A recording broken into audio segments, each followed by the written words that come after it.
नमस्कार, स्वागत है खास राजस्थान में। सरकार की ऐसी क्या मजबूरी है कि इतनी हठधर्मिता बनाए रखी हुई है। किसान आंदोलन में सरकार कांग्रेस की तो पूरी की पूरी वाहवाही लूटती है कि किसानों के साथ गलत हो रहा है। क्या राजस्थान में बेरोजगार, मदरसा para teacher, Rajiv Gandhi para teachers, विद्यार्थी मित्र, पंचायत सहायक संघ नहीं दिख रहे? काली दीपावली भी यहाँ मनाई लेकिन सरकार के कान में रू तक नहीं झोंकी। 32वां दिन है विद्यार्थी मित्र और पंचायत सहायक संघ को धरने पर। अभी भी रात को समय हुआ है 7:30। क्या कारण है कि सरकार आपकी बातें नहीं मान रही? पहले तो मैं मीडिया का आभार करता हूँ। सरकार हमारी धैर्य की परीक्षा ले रही है कि ये लोग यहाँ से उठ के भाग जाएंगे। हमने सरकार को सीधा चुनौती कर दिया, एलिमेंट दे दिया है सीधा कि अब हम दिवाली भी यहीं मनाइए और नेक्स्ट होली भी यहीं मनाएंगे। लगभग जब तक सरकार हमारी मांगें नहीं मानती है, हम यहाँ से उठने वाले नहीं हैं। सरकार ने सत्ता में आने के लिए हमारे से लॉलीपॉप खूब लिए। उन्होंने अपने मैनिफेस्टो में डाला कि अगर हमारी सरकार बनती है तो हम विद्यार्थी मित्र पंचायत सहायकों को नियमित करेंगे। अभी तक सरकार के कानों की जूं तक नहीं रहेंगी है। सरकार को अल्टीमेट है, अगर समय रहते हमारा संविधान, हमारा नियमितकरण नहीं हुआ तो 2023 में आने वाले चुनाव हैं, उसमें सरकार खाता भी नहीं खोल पाएगी। चाहे वो विधानसभा के चुनाव हैं, चाहे वो लोकसभा के चुनाव हैं। अभी हाल ही में मोदी जी ने किसानों के साथ जो व्यवहार किया है, आखिर में मोदी जी को घुटने टेकना पड़े। तो मैं सीएम साहब से अभी भी निवेदन करता हूँ कि समय रहते हमारा पंचायत सहायकों का नियमितकरण करें, अन्यथा हम यहाँ से उठने वाले नहीं हैं। होली भी यहीं मनाएंगे। अब हम प्रत्येक जिले से जिलेवार आ रहे हैं, 2 जिले।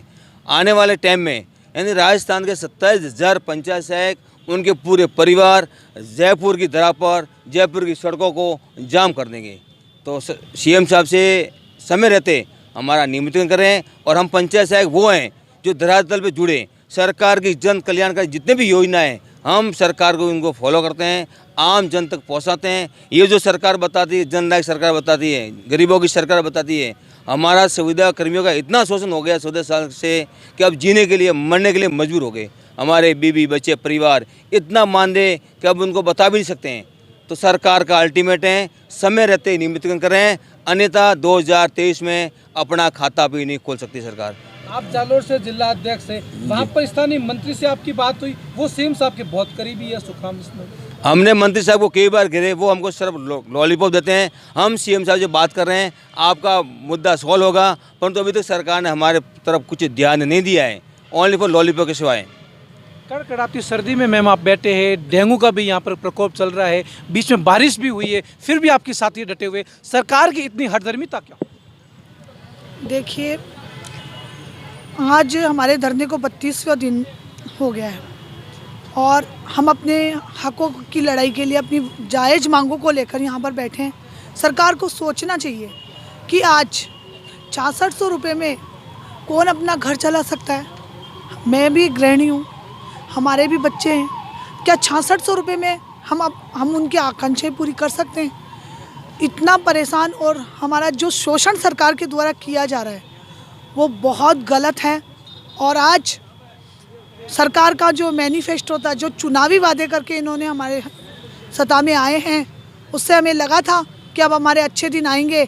लेकिन हम चारों तरफ से परेशान होकर, और जब बहुत ज़्यादा परेशान हो गए हैं तो हमें एक महिलाएं होकर यहाँ रात गुजारनी पड़ रही है।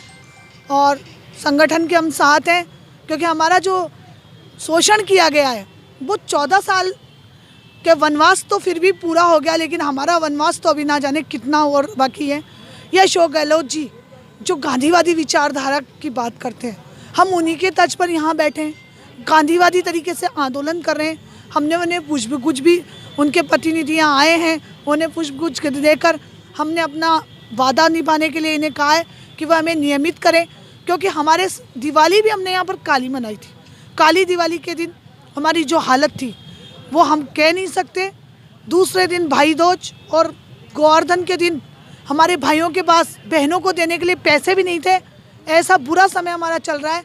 हमारे को आस थी कि सरकार हमारे को कुछ समझेगी, क्योंकि हम भी किसान के बेटे हैं, हम कोई अलग से डिग्री कर कर नहीं आए। जब ये हमारे बीच में हम इनके लिए भाग दौड़ करके इनको सत्ता में लाते हैं, तब सरकार की भी जिम्मेदारी बन जाती है कि वो इन किसानों के बेटों को हमें आगे स्थायी रोजगार प्रदान करें।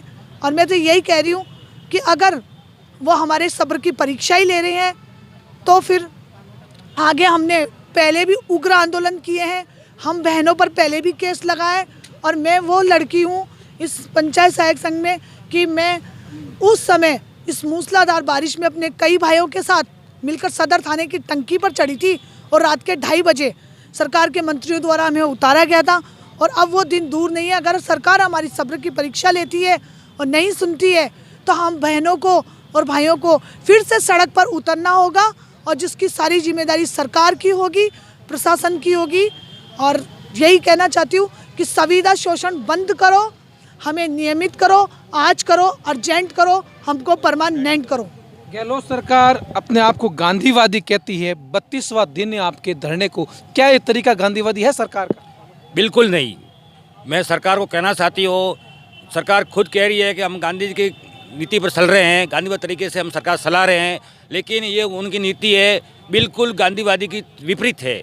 इसलिए हम कह रहे हैं कि आप 32वां दिन है, हम धैर्य की परीक्षा न ले। सरकार आने वाले दिनों में अगर समय रहते नियमितकरण नहीं किया तो हम 3 तारीख और 4 तारीख को महा आंदोलन करेंगे, और जो ये प्रभारी मंत्री है और मंत्री है अपने क्षेत्रों में दौरा करेंगे तो हम पूरे जिलों में उनको घेरेंगे और सवाल पूछेंगे कि आपने वोट लेने के लिए आपने क्या वादा किया था कि हम सरकार में आते ही आपका नियमितीकरण करेंगे, आपको परमानेंट करेंगे, स्थायी करेंगे। और कहा था, ये सीख के कह रहे थे गोविंद सिंह डोटासरा उस समय विपक्ष में थे कि ये वसुंधरा सरकार ने जो किया है ये गलत किया है, ये मात्र मानदेय बहुत कम दिया है, ये शोषण कर रही है, उनको प्रमाणित करना चाहिए, विद्या मंत्री के साथ कुटरा करती है। लेकिन पक्ष में आते ही, सत्ता में आते ही उनके तेवर बदल गए और अब वो बिल्कुल नहीं बोल रहे, मौन धारण किए हुए हैं। और सरकार उनको शर्म आनी चाहिए।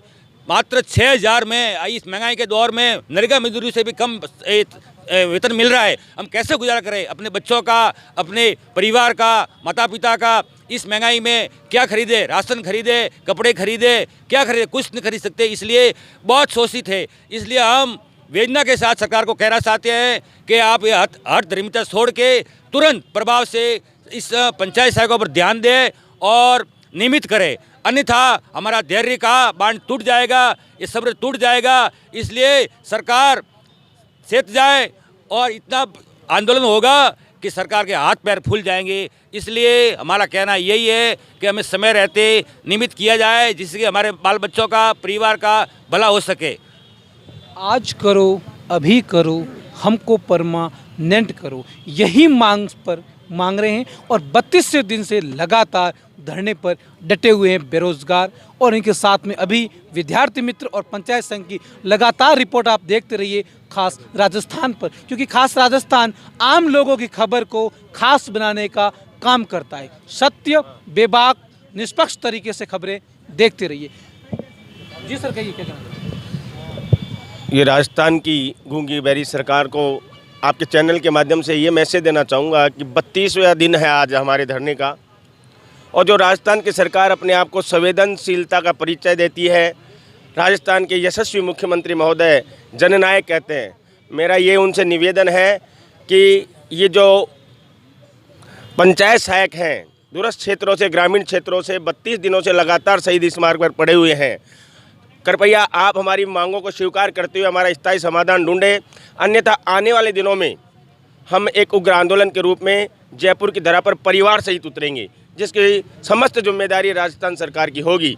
तो मैं आपके इस चैनल के माध्यम से पुनः निवेदन करूंगा कि शोषण खूब हो चुका, अत्याचार खूब हो चुका, अब ये राजस्थान का पंचायत सहायक चुप बैठने वाला नहीं है। आने वाले समय में निश्चित तौर पर ईंट से ईंट बजाकर आपको गाँव में जब आपके मंत्री जाएंगे, प्रशासन गाँव के संघ शिविरों में जब वो जाएंगे, प्रभारी मंत्री जिलों में जाएंगे, तो राजस्थान का आम पंचायत सहायक उनको घेरेगा और सरकार, राजस्थान सरकार को कोसेगा। क्योंकि राजस्थान में आपकी सरकार को बनाने में पंचायत सहायकों ने कंधे से कंधा मिलाकर सहयोग प्रदान किया है। चाहे आपका बाई इलेक्शन हो, चाहे आपका पंचायती राज इलेक्शन हो, ये पंचायत सहायक ने सरकार को स्थापित करने में अपना खून पसीना बहाया है। और जब ये राजस्थान सरकार सत्ता में आई थी तो अपने मैनिफेस्टो में ये कहा था कि हम वादा नहीं करते हैं, हम घोषणा नहीं करते। हमारा मैनिफेस्टो हमारा संविधान होता है, कांग्रेस पार्टी का संविधान होता है। तो मैं कांग्रेस पार्टी के आला कमानों से भी ये पूछना चाहता हूँ कि अगर आपने संविधान में इसको दर्ज किया है और 100 दिन की कार्य योजना में आपने हमको